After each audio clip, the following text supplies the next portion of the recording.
electoral, estos conflictos a su vez se comienzan muchísimo más. Sí, para explicarnos un poco más del tema, estamos con el director del Departamento de Asuntos Jurídicos de ATE, Matías Cremonte. ¿Cómo estás, Matías? Hola, ¿cómo están? ¿Qué tal? Buen día.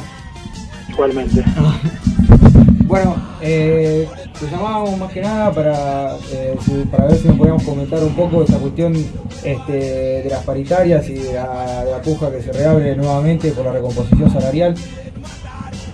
Sí, claro. Bueno, como ustedes saben, todo proceso inflacionario, toda economía que tiene aumento de los precios de consumo en general, conlleva la necesidad de los trabajadores de por lo menos intentar mantener el poder adquisitivo de su salario, es decir, lo que se llama salario real, más allá de lo que la suma que se cobra, es decir, que esa suma te sirva para comprar por lo menos la misma cantidad de elementos, alimentos, etcétera, que lo percibías antes del proceso inflacionario. Y eso se hace mediante la negociación colectiva. Es decir, no es el empresario, el empleador, el que fija el salario arbitrariamente, unilateralmente, sino que mediante lo que se conoce como negociación colectiva, trabajadores y empresarios negocian cuál es el salario. Este año, como todos, arranca por lo tanto una nueva ronda de negociación colectiva con eje principal en los salarios, ¿no? Porque en un convenio colectivo se negocian distintas cuestiones, pero fundamentalmente el tema de mantener el poder adquisitivo de los salarios. Y este año, en un año electoral, seguramente las negociaciones van a tener mucho que ver con presiones para el gobierno, ¿no? Sobre todo pensando en el sector de Barrio Nuevo, ¿no?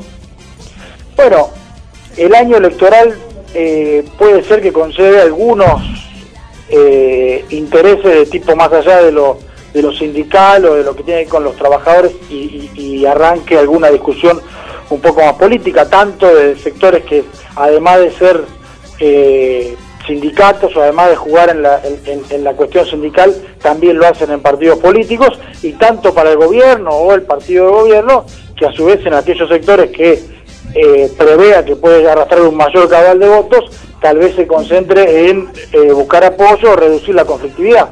Sin embargo, no es lo determinante, ¿no? Eso es una cuestión más anecdótica o más secundaria de lo de fondo. Acá lo importante es que se trata de un derecho de todos los trabajadores, que es tener un salario digno. Y en esto me gustaría ser claro, porque no está muy presente qué significa un salario digno. Y en realidad, salario digno está definido así por la ley de contrato de trabajo, aquel que le asegura al trabajador alimentación adecuada, vivienda digna, vestimenta, transporte, salud, esparcimiento, vacaciones, es decir, una serie de cosas que exceden lo que comúnmente alcanza con un salario mínimo, que son 1.800 o casi 2.000 pesos, que de ninguna manera alcanzarán para eso. Entonces, desde el punto de vista de lo que en este sistema capitalista el salario se considera, que es lo que yo les acabo de decir, lo primero que hay que hacer es calcular cuánto dinero se necesita en este momento para acceder a todas esas necesidades, acceder a la cobertura de esas necesidades que la ley garantiza. Es lo que a veces se confunde con la canasta familiar o se le da algunos nombres, pero tiene que ver con la definición de lo que es el salario mínimo. Entonces, uno calcula eso, que en el día de hoy en Buenos Aires debe ser entre 4.000 y 5.000 pesos, entonces los trabajadores van a las paritarias planteando con ese cálculo y dicen, bueno, queremos que el salario mínimo sea 4.000 o 5.000 pesos. Y a partir de ahí arrancan las negociaciones. ¿Y cómo se resolvería, digamos, o cómo se fue resolviendo en los años anteriores y cómo se empieza a implementar actualmente por la cuestión, digamos, del índice de precios marcado por el INDEC y todo el cuestionamiento que hay al nivel de inflación, que digamos de las cifras oficiales, los cuestionamientos que hay a las consultoras privadas, que bueno, también son cuestionables y que verdaderamente se ha generado todo un clima, digamos, de confusión y donde no se puede establecer certeramente cuál es digamos, el ingreso, claro, el costo de vida, el ingreso mínimo que se necesita. Es realmente complicado, digamos, es muy acertado lo que planteás, porque no es un problema solo de que el INDEC tenga cifras manipuladas o que no sean confiables, sino que ni siquiera calcula cuánto debe ser esta canasta, este conjunto de necesidades que deben estar satisfechas con el salario mínimo. Y es muy difícil hacerlo también desde una consultora privada. Una vez un sindicato, el sindicato de trabajadores aceiteros, que está vinculado a una industria que en este momento tiene muchas ganancias, porque este país exporta básicamente aceite y derivados de la soja, el trigo y demás, hizo ese cálculo a través de la Universidad de Buenos Aires por la Facultad de Ciencias Económicas y dio una cifra determinada que después la mayoría de los movimientos sindicales la tomó.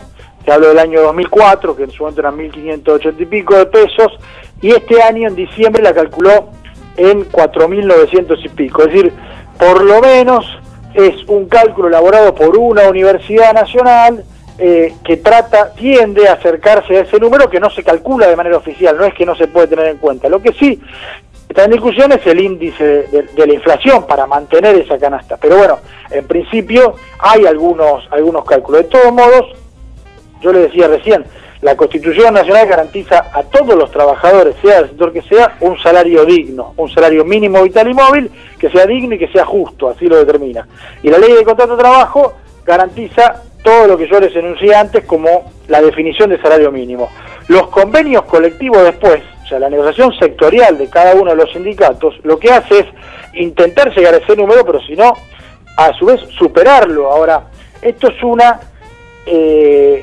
irracionalidad que se llegó después de 30, 40 años de un retroceso absoluto en los derechos laborales, porque en realidad antes el salario mínimo se fijaba primero, supongamos estos 4.800 pesos, y ahí arrancaban todas las paritarias para tratar de superar eso. Y ahí lo que rige son las relaciones de fuerza, es decir, a uno le garantizan el derecho mínimo. A partir de ahí cada sindicato, si tiene mayor fuerza, más organización, más presión, a través de la huelga, a través de la medida de fuerza, que también son derechos constitucionales y están previstas justamente esto para articularse en el marco de una negociación colectiva, poder llegar a tener a un mejor beneficio, un mejor convenio, un mejor salario, pero garantizando ese salario mínimo primero. Y acá fíjense que hace unos años se hace al revés.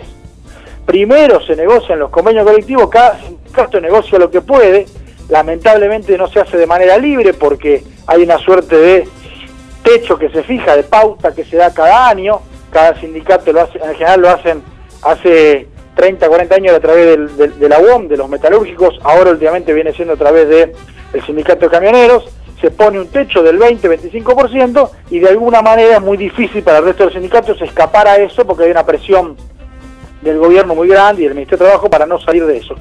Y terminada esa ronda de negociación, recién se reúne el Consejo del Salario para fijar el salario mínimo. Es decir, al revés de como debiera ser. Agreguémosle a esto que no solo se reúne después de cuando debiera ser, sino que además fija el salario mínimo en una cifra muy inferior a lo que debiera ser según la definición de la ley que yo le di.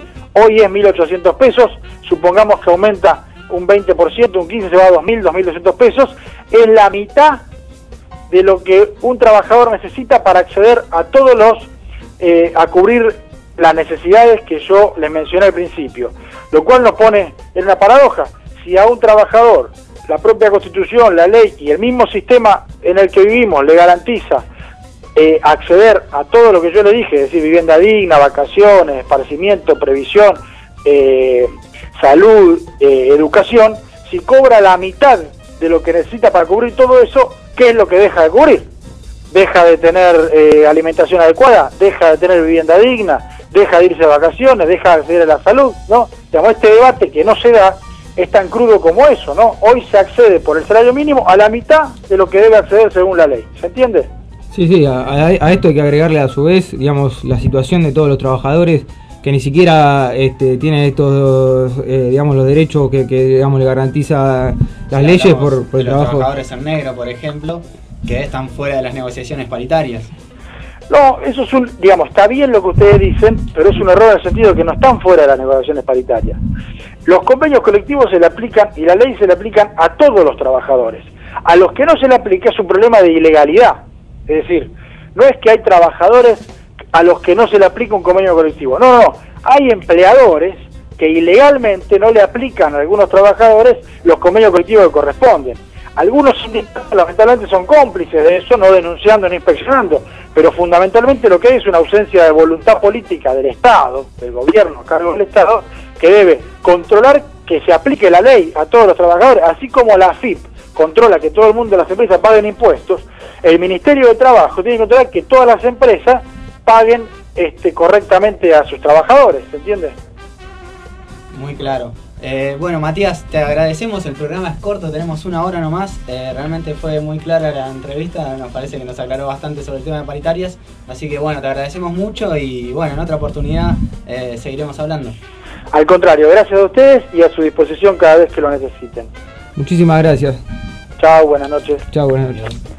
Bueno, seguimos en La Colectiva en el 102.5, nos podés llamar al 4958-1037, mandarnos un mail a radio@lacolectiva.com.ar, también nos podés escuchar por lacolectiva.com.ar o si no, el Facebook de Industria Argentina